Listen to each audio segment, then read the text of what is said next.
La Universidad Minuto de Dios, la Vicerrectoría Bogotá Sur, se complace en invitarlos para tener este espacio discursivo, académico,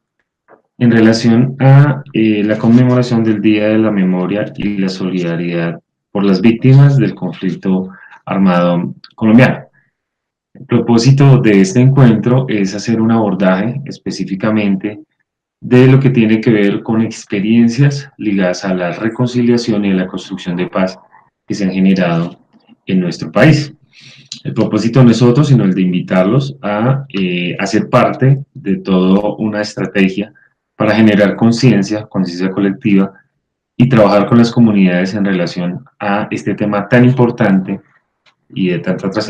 trascendencia actual como lo es la reconciliación y la construcción de paz. Mi nombre es Javier Acero, soy psicólogo, magíster en política social y los invito a que podamos tener un espacio, un encuentro en el cual podamos llegar a determinar gran parte de las connotaciones que tiene la reconciliación actualmente de nuestro país y asimismo podamos hacer una serie de claridades al respecto.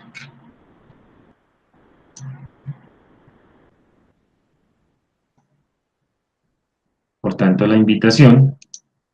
está ligada a realizar y a que me acompañen en esta presentación. Como bien les decía, esto hace parte del proceso y de la estrategia de generar conciencia en relación a la psicología para la paz, en revisar el rol que actualmente tiene el psicólogo como constructor, como forjador de paz dentro de las comunidades, en relación a lo que tiene que ver con el Día Nacional por la Memoria y la Solidaridad con las víctimas del conflicto armado. Entonces, iniciamos haciendo un acercamiento a lo que es el término de la reconciliación. ¿Por qué es importante hablar de la reconciliación? Y en este momento, dentro de la agenda política, porque es un tema que se debe trabajar con demasiado detalle. Entonces, dentro de los acercamientos que se han hecho por parte de varias fuentes académicas, investigativas, se ha podido llegar a recabar varias connotaciones acerca de la reconciliación. Pero existe un problema grande y es que la reconciliación, perdón, a veces pareciese que no hay un acuerdo definitivo de cómo definirla, ponerla en práctica. Hay varias discusiones en donde se puede llegar a establecer si la reconciliación se debe ver como un proceso o como una meta. Y asimismo se ha visto que en algunas oportunidades pues la reconciliación de alguna manera se pone dentro de las agendas públicas, se trabaja por parte de las ONGs, por los estamentos y los organismos institucionales, pero a veces por parte de quienes trabajan en estas áreas no se conoce a profundidad lo que es propiamente la reconciliación. Entonces vamos a trabajar una definición específicamente dada por el profesor David Bloomfield de la Universidad de Princeton, que me parece, a mi modo de ver, es la más acertada en relación al tema de la reconciliación y ligado específicamente a la construcción de paz. Entonces, esta definición dice que la reconciliación es el proceso mediante el cual una sociedad realiza una transición entre un pasado dividido y un futuro compartido. De manera más útil es un proceso en el que se redefinen las relaciones. Entonces, encontramos que la reconciliación dentro de los espacios de construcción de paz, de los cuales vamos a hablar, de las experiencias que encontramos en el país, se ve más como un proceso, más que como una meta final. Vamos a tratar de hacer esta separación, puesto que al ver la reconciliación de estas dos maneras, es algo contradictorio, es algo que genera un tanto más de confusión. Entonces lo vamos a ver como un proceso específicamente que compone varios aspectos. Entonces, dentro de esos aspectos encontramos que la reconciliación tiene tres dimensiones macro sobre las cuales se debe observar. Entonces, encontramos que esta reconciliación inicia desde una dimensión interpersonal que se define como procesos individuales o de contextos interpersonales entre actores directamente implicados en el conflicto. Son esas consideraciones personales, son las consideraciones que se tiene como víctima del conflicto armado, como persona que está en proceso de resocialización o como comunidad receptora de excombatientes. Eh, Esta dimensión interpersonal tiene un trasegar bastante fuerte en relación a procesos propiamente psicológicos y es una dimensión en la cual no todas las personas llegan a considerar propiamente todos los estamentos de la reconciliación y eso lo vamos a ver a través de las características de las cuales pues, se compone como tal este proceso de la reconciliación. Asimismo, encontramos que existe una dimensión política, la cual implica la reconstrucción de confianzas entre la ciudadanía y las instituciones. Es un proceso en el cual la institucionalidad, la representatividad de la institucionalidad juega un papel bastante importante. Y gran parte de los fracasos que se han podido llegar a observar de procesos de reconciliación parte de ese olvido institucional o de dar por hecho que el proceso de reconciliación se está ejecutando y no tener una representatividad más visible dentro de las comunidades. Asimismo, encontramos que existe también una dimensión social o colectiva de la reconciliación que se concentra en el consenso colectivo en vez de las responsabilidades individuales. Este es un proceso, esta dimensión se genera a partir de un proceso un tanto más macro, un proceso que puede jalonar de alguna manera la dimensión interpersonal y la dimensión política, ubicando que es el consenso, es el colectivo general, el que propone una salida para lograr reconciliación y es a través de esa construcción que se logra que tanto las otras dimensiones jueguen un papel también importante. Entonces, no olvidando que la reconciliación es tanto una meta como un proceso e implica la construcción o reconstrucción de relaciones que en un tiempo previo, por causas de conflicto y por la violencia, estaban fracturadas, debilitadas o eran tensas o simplemente eran relaciones que no existían. Asimismo, encontramos que las características de la reconciliación son bastante notorias. Una de ellas es que la reconciliación se puede encontrar de manera espontánea. Esto nos dice que las acciones de reconciliación se construyen en escenarios que propician cambios de imaginarios de posturas frente a la otra persona, pero no constituyen un proceso que responda a una vía de acción concreta y establecida. Se puede presentar en cualquier contexto, en cualquier lugar. Asimismo, no implica que haya permanencia en el tiempo de este proceso de reconciliación, puesto que se puede presentar de manera netamente espontánea.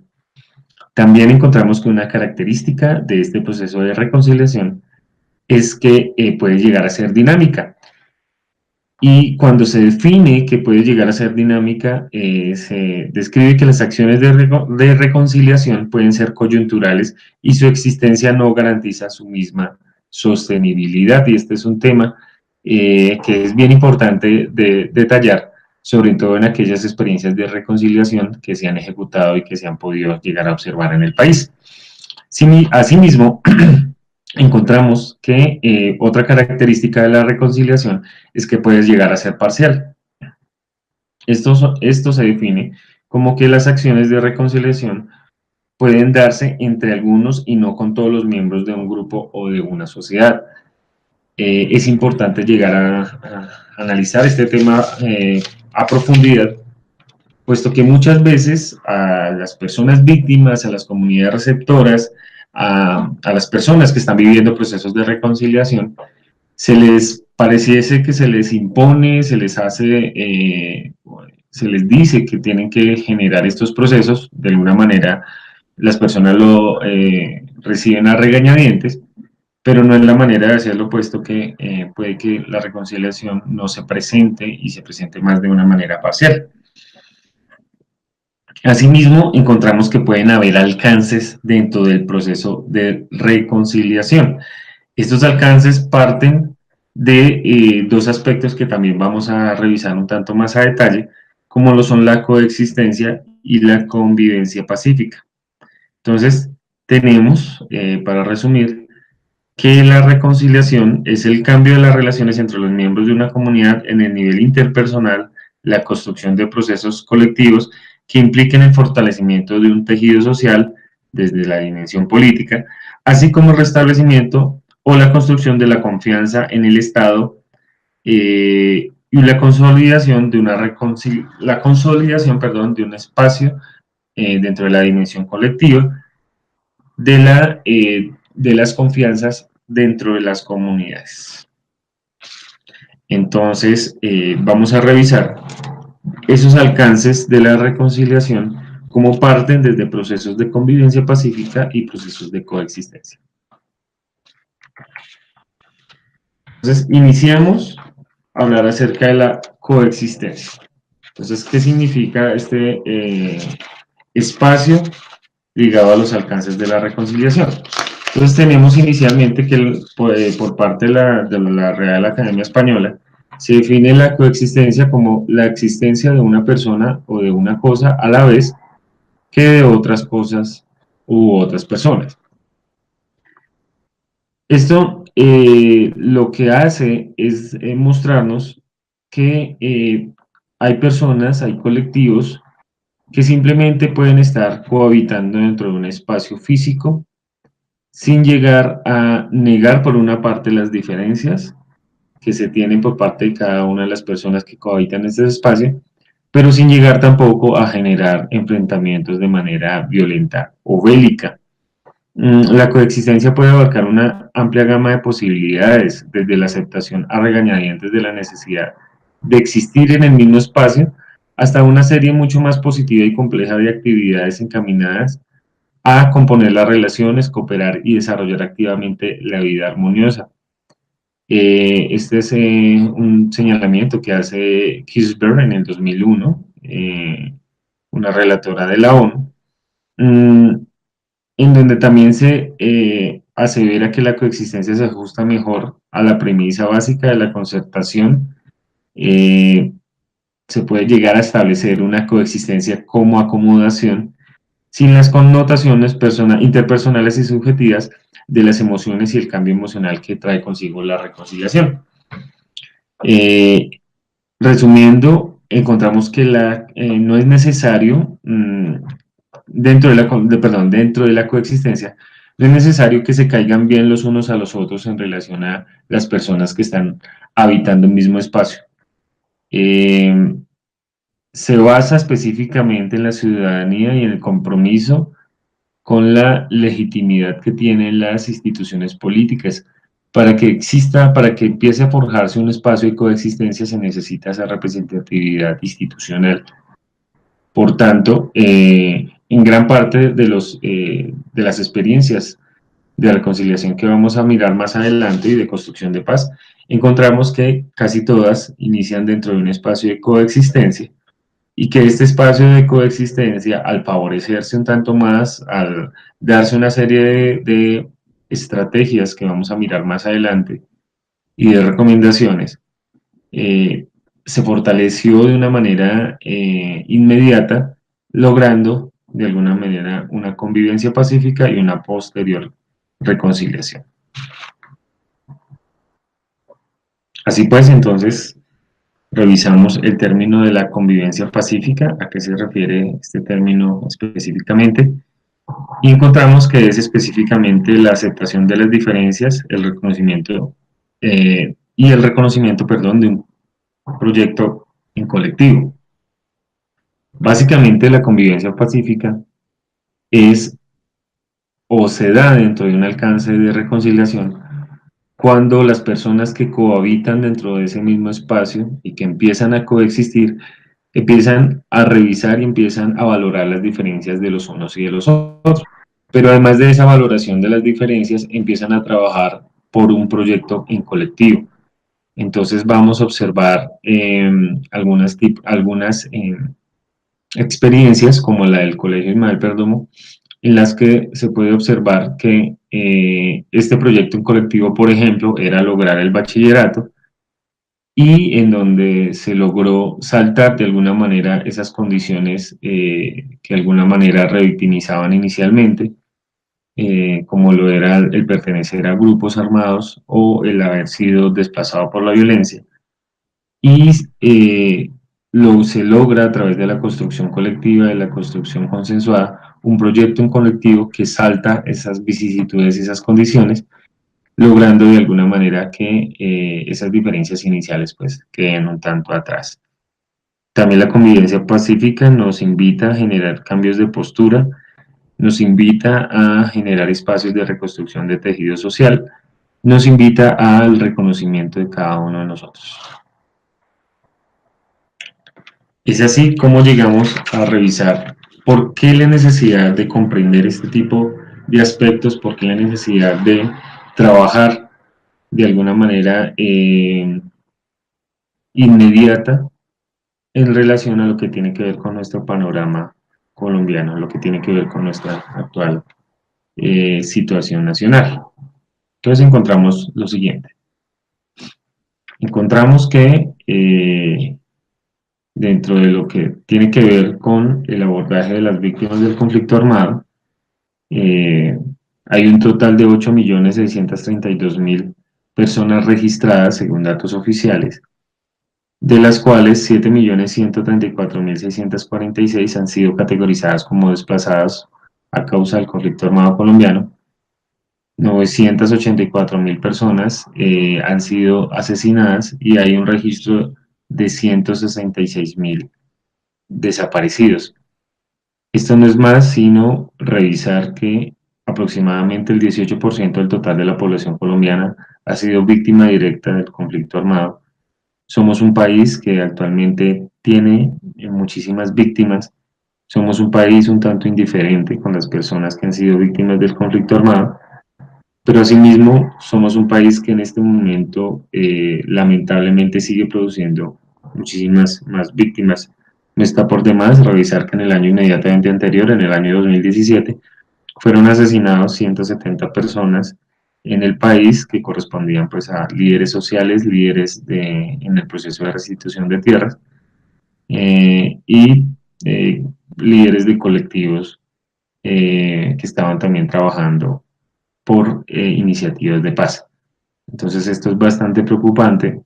puesto que si no se pone, si no se da una política seria, si no se generan estrategias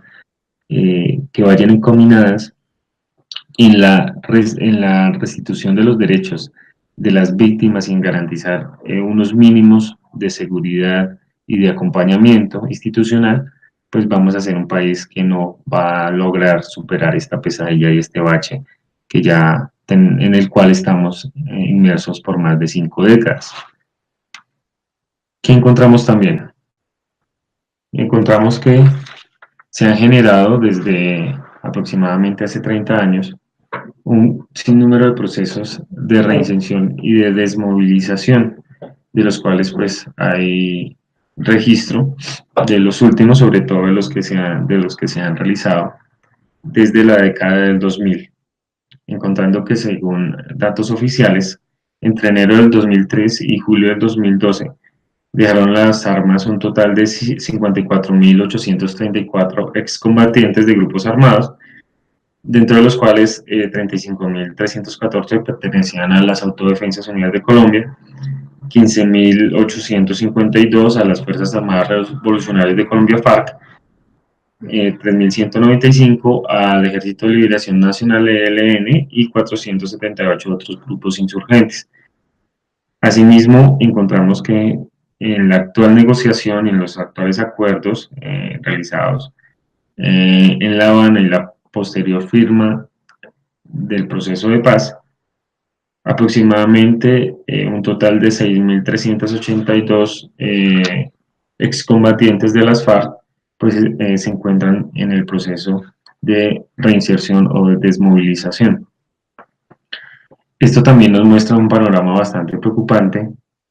uno en el que se puede observar que gran parte de estas personas que entraron dentro del proceso de reinserción y de desmovilización, pues simplemente se desvincularon del proceso. Muchas personas no culminaron como tal el proceso tiene muchos baches y muchas vicisitudes, sobre todo en el acompañamiento, sobre todo en el lograr acciones de sostenibilidad económica. Y hemos encontrado pues que gran parte de todas estas personas, no hay conocimiento, no se sabe realmente dónde están, y otras de ellas pues sencillamente volvieron a grupos de delincuencia y en este momento pues se encuentran, volvieron específicamente a la insurgencia y a pertenecer a estos grupos pues disidentes tanto de las guerrillas como de las autodefensas de Colombia.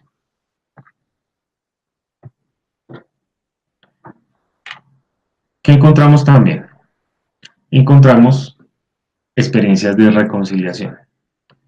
Este es el tema central de lo que estamos trabajando el día de hoy, puesto que son las experiencias que se han generado entre las comunidades, son aquellos avances que se han establecido entre el trabajo con víctimas, entre el trabajo con excombatientes, lo que tiene a nosotros que enseñarnos muchas cosas. Se ha podido establecer que en el país gran parte de esos aprendizajes para la reconciliación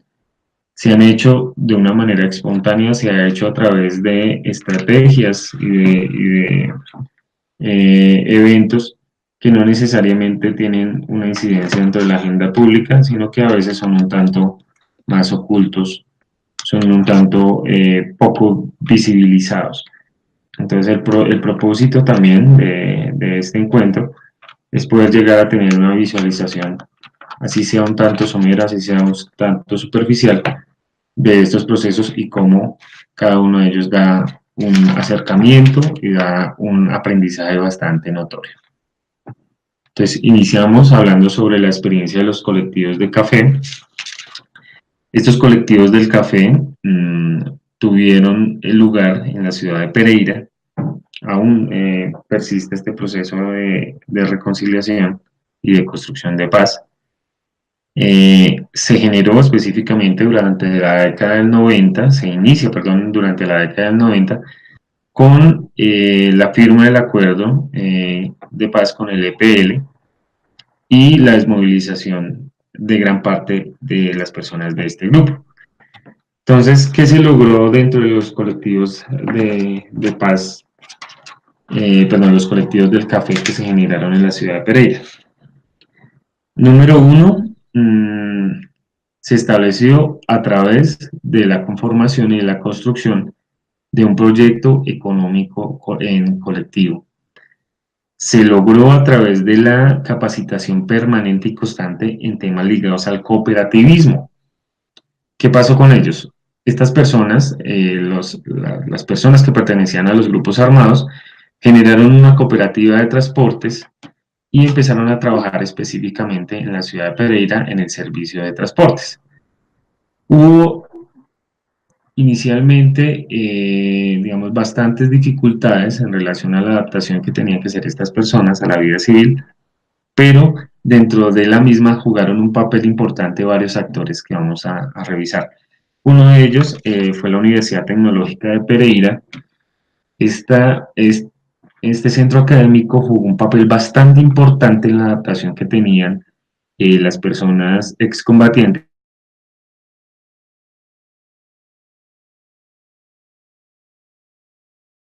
que transportaba gran parte de los estudiantes de esta universidad. Entonces se empezó a hacer una construcción de confianzas bastante notorio, iniciando desde una coexistencia con los estudiantes de la universidad, y esto generó una mayor representatividad por parte de la comunidad en relación a las personas que pertenecían a esta empresa, a los colectivos del café. Asimismo, encontramos nosotros que hay otro actor importante que llegó a generar una trascendencia bastante notoria dentro de la experiencia de los colectivos del café, fueron las Fuerzas Armadas y el batallón que estaba presente en la ciudad de Pereira. ¿Qué se encontró? Que gran parte de ese favorecimiento, esa consideración de coexistencia y de convivencia pacífica se generó puesto que por parte de las Fuerzas Armadas se generaron visualizaciones diferentes de estas personas que estaban trabajando dentro de los colectivos del café. Se empezó a hacer una adaptación mucho más ligada al humanismo, a establecer que estas personas, que estos otros eran también personas que muy probablemente habían sido víctimas de la violencia porque habían sido reclutadas muy jóvenes, pero que en ese momento estaban prestando un servicio y que era un servicio que tenía unas claves ligadas a la calidad. Asimismo, pues encontramos que gran parte de esta experiencia tuvo una crisis, puesto que se incluyeron nuevos socios, pero que de alguna manera se llegó a tener dificultades en el manejo financiero. Mm, Esto hizo que se generaran o que se buscara la apertura para socios externos, y eso hizo que se generaran como tal espacios de nuevas convivencias. La empresa actualmente cuenta con 20 cupos asignados por el Ministerio de Transporte. Eh, Dentro de la misma encontramos que existieron, perdón, mecanismos ambientales que han mantenido como tal esta experiencia como una de las más exitosas en relación a la reconciliación en el país.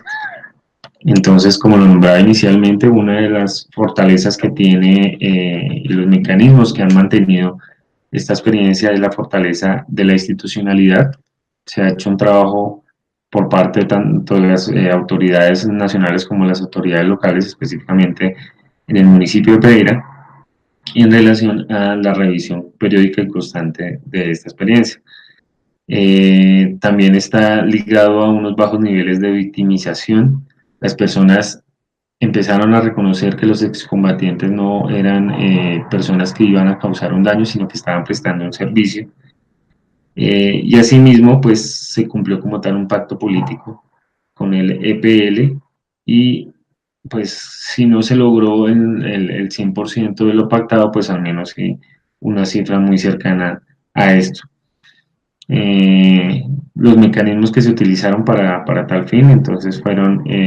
cambio de identidad, una atribución nueva que daban a los excombatientes, específicamente jalonada por parte de los estudiantes de la Universidad Tecnológica de Pereira. Esta experiencia fue una de las experiencias que se pudieron llegar a compartir en el libro de aprendizajes para la reconciliación, experiencias de reconciliación entre excombatientes y comunidades receptoras, generado por el CINEP en el año 2015 en compañía con la USAID y con el apoyo de la Organización Internacional para las Migraciones. Asimismo, encontramos otra experiencia bastante notoria, como es la empresa Ganchos y Amarres del Valle. Dicha empresa, con sede en Cali, pues es una de las experiencias también de reconciliación bastante favorables que existen en el país, comenzando porque las personas que hacían parte de esta empresa o que hacen parte de esta empresa, perdón, son excombatientes tanto de las Autodefensas Unidas de Colombia como de la guerrilla de las FARC. Entonces, hay varios aspectos bien importantes que podemos observar en esta experiencia. Número uno, la intermediación privada jugó un papel bastante importante, puesto que esta intermediación logró de alguna manera tener una mayor representatividad y generar un mayor empuje, por así decirlo, para que la experiencia como tal tuviera éxito. Entonces, se genera a través del proceso de desmovilización, inicialmente, perdón, a través del proceso de desmovilización en el año 2010, a través del proceso de desmovilización previo de las Autodefensas Unidas de Colombia y a través de procesos de desmovilización individuales de excombatientes de las FARC. Entonces, ¿qué se hace? Se genera una empresa específicamente ligada al sector de la construcción a través de amarres para tejas de construcción y ganchos industriales, eh, en donde se capacita permanentemente por parte de las entidades privadas, se capacita permanentemente a estas personas en temas relacionados con desarrollo empresarial. Esta empresa también, pues al tener su sede en Cali, tiene connotaciones bastante importantes. Una fue que pues ese apoyo importante lo da la Fundación Carvajal, que es pues una organización pues, que tiene su sede principal en la ciudad de Cali. Asimismo, se pudo llegar a establecer que gran parte de este éxito se dio a través de la difusión que tuvo la experiencia, no solamente por parte de la Fundación Carvajal, sino de empresas como la Siderúrgica del Valle, perdón, Siderúrgica de Occidente, la empresa Ternit y la Organización Internacional para las Migraciones. ¿Qué se generó con esto? ¿Qué se ha logrado? Pues se ha logrado que se tenga una empresa competitiva, se ha logrado que las personas que hacían parte de estos grupos alzados en armas, pues tengan en este momento un espacio productivo bastante importante. Eh,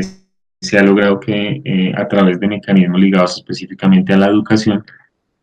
pues gran parte de la comunidad tenga una aceptación más real y más práctica en relación a lo que tiene que ver con la adaptación de excombatientes a las comunidades. Asimismo, encontramos la experiencia ligada a la institución educativa distrital Ismael Perdomo, jornada nocturna. Eh, Dicha experiencia es una experiencia de la cual pues yo hice parte. Y pues me permito dar una serie de acercamientos hacia lo que fue la experiencia, pues denotando específicamente lo que caracterizaba dicho espacio. Entonces, la experiencia se puede considerar como una experiencia de convivencia pacífica que se genera dentro de un espacio académico, un espacio bastante importante como lo es la escuela y específicamente la escuela nocturna. Esta experiencia se da con aproximadamente 12 combatientes de las guerrillas de las FARC, ELN y de las Autodefensas Unidas de Colombia, así como con 8 personas que hacían, que en ese momento, perdón, se encontraban en proceso eh, de desplazamiento forzado ligado a la guerra. ¿Qué se logró? Se logró establecer que sí hay mecanismos que pueden llegar a generar de alguna manera la construcción de confianzas y la construcción de proyectos en colectivo. Para eso me permitiré revisar un bosquejo general de cómo se presentó como tal esta experiencia. Entonces, número uno, encontrábamos nosotros que tanto víctimas como excombatientes, al momento de inscribirse a la formación nocturna, la formación para adultos y jóvenes, pues partían e iniciaban desde un mismo espacio. Gran parte de ellos pues eran personas que no habían cursado ningún año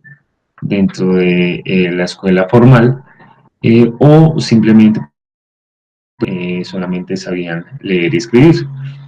Entonces encontramos nosotros que cada uno de ellos venía con unos preconceptos, pero también con unos saberes que eran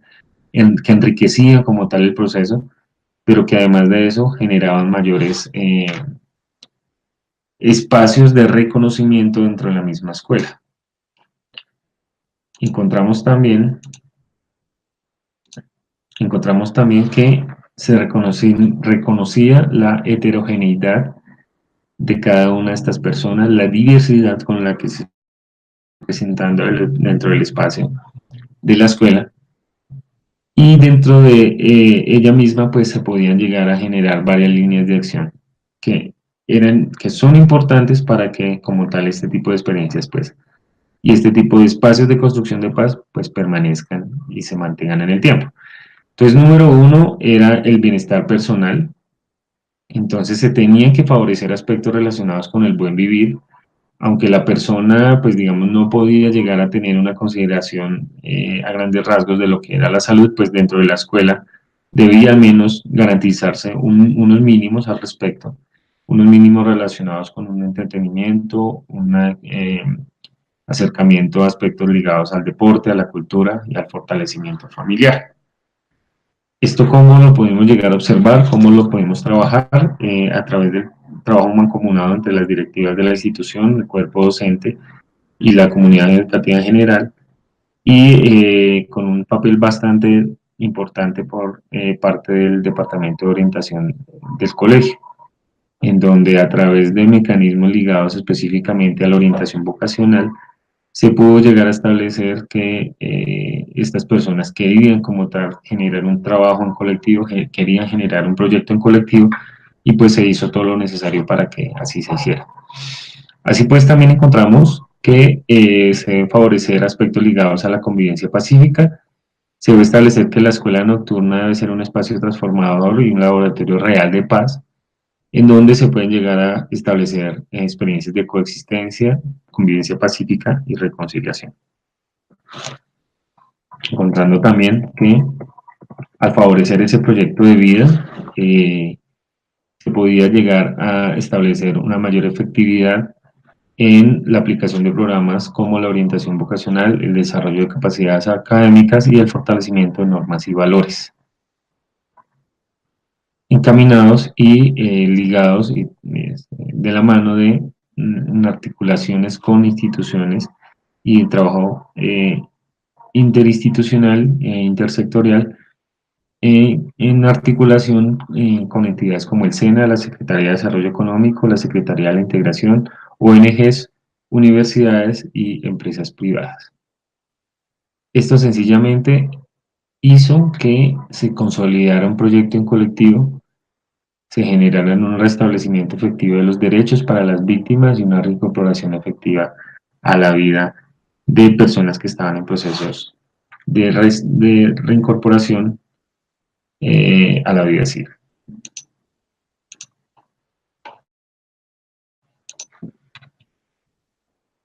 ¿Qué aprendizajes obtuvimos al respecto?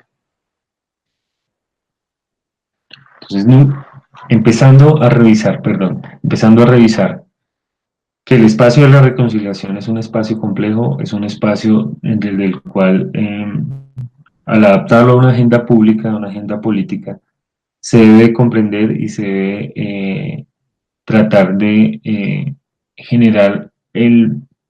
la menor confusión posible para que tanto las comunidades como las personas que hacen parte del proceso pues puedan llegar a tener una incidencia un tanto más visible. Entonces partimos afirmando que la reconciliación debe estar establecida dentro de la garantía de unos derechos humanos, una garantía específicamente para las personas víctimas del conflicto, en el cual se establezcan criterios básicos de verdad, justicia y reparación. No está por demás, por ejemplo, nombrar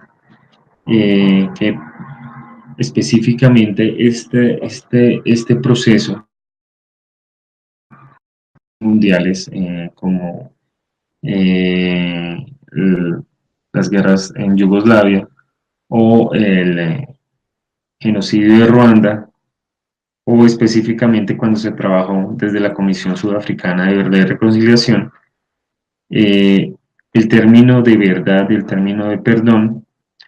el término de justicia fueron términos que generaron una mayor representatividad dentro de las víctimas y que hicieron que los colectivos de víctimas realmente participaran de una manera más inmediata dentro de los procesos de reconciliación. Entonces, hay que garantizar estos espacios de verdad, justicia y reparación reales para que así se pueda llegar a generar una construcción colectiva de confianzas. Otro aspecto que revisamos más a detalle, es el derecho a la educación, el derecho que tienen tanto las personas víctimas del conflicto armado como los en tener unas garantías específicamente para poder lograrlo, Y pues esto nos permite y nos da, nos abre un espectro bastante grande en relación a cómo debe ser esta educación. Entonces, para detallarlo un tanto más, me voy a acercar a una definición que hace la profesora Katarina Tomaszewski, eh, primera relatora de los derechos, del derecho a la educación de la UNESCO. Entonces, se define que la educación debe contener 4 A's: la asequibilidad, la aceptabilidad, la accesibilidad y la adaptabilidad. Que la asequibilidad específicamente nos refiere que cualquier persona puede llegar, cualquier nacional colombiano tiene que tener un servicio de educación pues gratuito, y el Estado tiene que garantizar de que así se haga. Acceder al sistema no tiene que ser un acceso difícil ni dificultoso, ni con trámites bastante engorrosos, sino debe ser un acceso bastante inmediato, que permita que la persona de alguna manera pues pueda generar esto como un proyecto, y que ese proyecto pues no se vea frustrado por estas condiciones.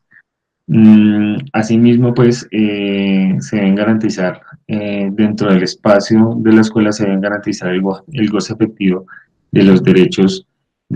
humanos, y pues bajo ninguna circunstancia dentro de la escuela se puede llegar a vulnerar ninguno de los derechos. Asimismo, encontramos que también la aceptabilidad está ligado a criterios de calidad de la educación. Encontrábamos que específicamente para las escuelas nocturnas, a veces el aspecto ligado a la calidad no está tan bien detallado, puesto que gran parte de las iniciativas y de los esfuerzos está más ligado a la formación diurna, la formación tradicional, y de alguna manera se ha olvidado un tanto lo que tiene que ver con la formación para adultos y jóvenes en las escuelas nocturnas y de fines de semana.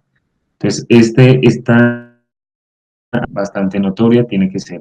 ligado a espacios de competitividad, lo veíamos de alguna manera con esa necesidad de trabajar transversalmente con entidades como el SENA, como las universidades, tanto públicas como privadas, para que pues se pueda llegar a tener una garantía real del derecho a la educación, y esa educación pues ligada, como ya se había dicho, a la calidad. Asimismo, encontramos que el espacio educativo debe ser un espacio que permita la accesibilidad. Debe garantizarse que cualquier persona, sin distingo de raza, género o condición física, pues pueda acceder al servicio educativo sin ningún problema.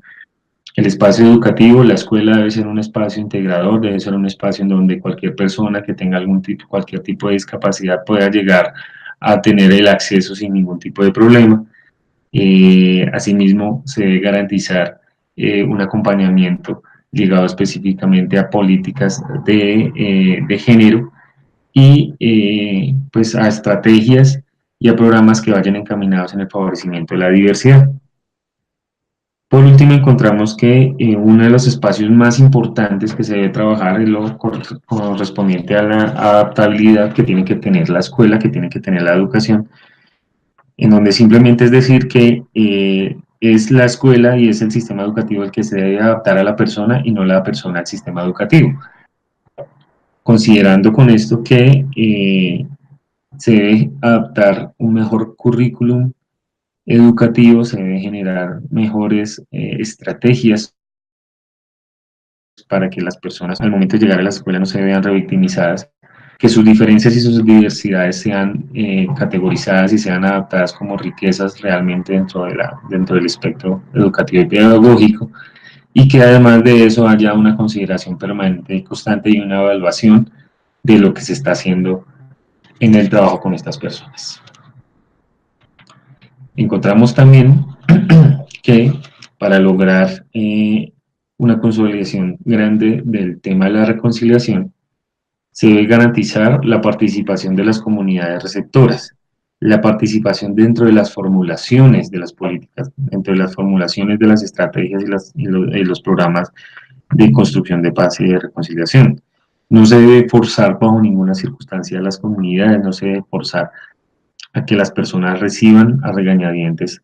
a las personas que hacen parte de grupos excombatientes, por ejemplo. Esto sencillamente hace que se empiecen a resquebrajar desde un inicio las confianzas. Asimismo, esto se puede llegar a generar de una mejor manera y se ha podido llegar a recepcionar de una mejor manera, y eso es lo que nosotros podíamos ver dentro de las experiencias, a través de una garantía de acompañamiento psicosocial permanente. Si hay algo dentro de las experiencias y dentro de lo que se ha podido llegar a observar que ha sido efectivo para construir reconciliación, es el acompañamiento psicosocial. Entonces, para quienes somos psicólogos, para las personas que estamos trabajando en esta área, es un reto bastante importante, es un camino que tenemos nosotros que llegar a revisar con bastante detalle, puesto que esa garantía parte también de brindar un servicio de calidad y que se pueda llegar a establecer criterios reales de acompañamiento a las personas que están en procesos de resocialización o a las personas que han sido víctimas del conflicto armado. Encontramos también que otro aspecto importante a trabajar es garantizar la intermediación de actores estatales y privados.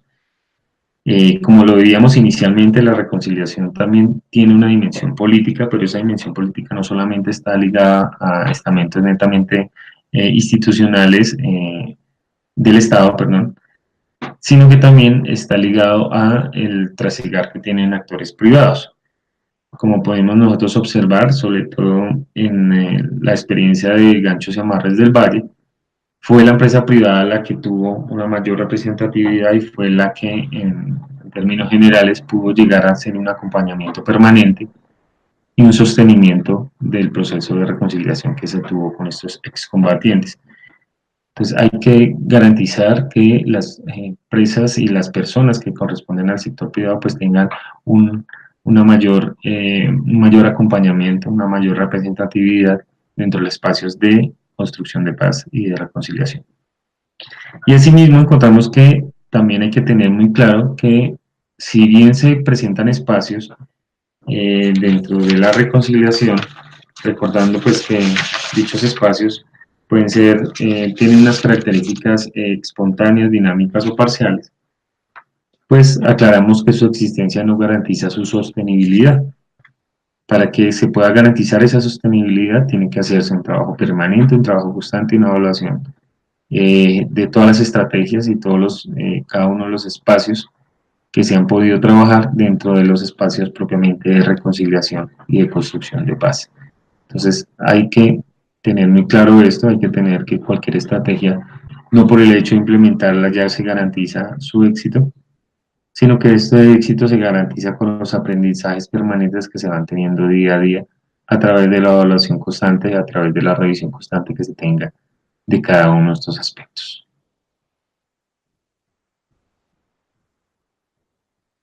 Cierro con esta frase del cineasta Woody Allen, que reza que me interesa el futuro porque es el sitio donde voy a pasar el resto de mi vida, aclarando que estos espacios de, aclarando que estos espacios de paz y reconciliación son completamente necesarios eh, dentro de nuestra actual sociedad, son completamente necesarios para nuestro trasegar como profesionales del área social, eh, como profesionales con vocación social, y son completamente necesarios para adaptarnos, para comprender y para tratar de trabajar para que esas condiciones que han presentado las víctimas del conflicto armado, esas condiciones que han presentado o que se han venido presentando en las experiencias con excombatientes, pues no se lleguen a perder. Por mi parte les agradezco por haber visto este video. Cualquier tipo de comentario que se quiera hacer del mismo, pues muy cordialmente lo recibo. Espero podernos encontrar en una próxima oportunidad. Muchas gracias por su tiempo.